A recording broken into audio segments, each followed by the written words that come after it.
Bienvenue dans ce cours sur les macros et le VBA dans Microsoft Excel. Alors avant de commencer et avant de rentrer dans le vif du sujet, je vais vous expliquer brièvement ce qu'est une macro et le VBA dans Excel. Alors ce cours évidemment a pour objectif de vous apprendre par la pratique à concevoir des macros avec Microsoft Excel. Alors une macro c'est quoi? Une macro est le nom donné à un programme qui s'écrit dans l'environnement Microsoft Office. C'est-à-dire que vous n'allez pas pouvoir utiliser ce programme ailleurs que dans un programme de la suite Office, comme Word, Excel ici en l'occurrence, Outlook, PowerPoint et j'en passe. Alors à quoi sert réellement une macro? Une macro permet de reproduire des tâches répétitives en un seul clic, en quelques secondes, en automatisant une tâche. Imaginons ici que dans ce tableau Excel, qui comporte dans la colonne A les 12 mois de l'année et en face dans la colonne B des chiffres, je dois modifier cette colonne B et mettre ces chiffres ici qui sont sous forme de nombres entiers, sous un format monétaire avec deux chiffres derrière la virgule. Grâce ici à une macro, je vais pouvoir faire ça en un clic et je vais pouvoir réutiliser cette macro dans tout mon document plusieurs fois.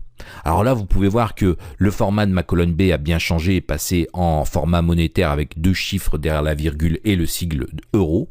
Je vais pouvoir faire ça évidemment sur un tableau bien plus long. Là, j'ai que 12 exemples, j'aurais pu le faire à la main. Mais imaginons que ce même tableau fait des milliers de lignes. Je vous vois mal recopier, changer la cellule vraiment manuellement, une par une. Là, avec votre macro, vous allez cliquer et vous allez pouvoir tout modifier en un seul clic. Alors évidemment, ceci est un exemple très simple. Une macro pourrait servir par exemple à effectuer une longue série de calculs ou encore des opérations sur des fichiers ou même des classeurs entiers. Le langage utilisé pour coder une macro s'intitule le VBA. Alors le VBA, c'est l'acronyme de Visual Basic for Application. Alors ce langage, il n'est pas récent, il a peu évolué et il a comme avantage d'être vraiment très compréhensible pour celui qui n'a jamais fait de code.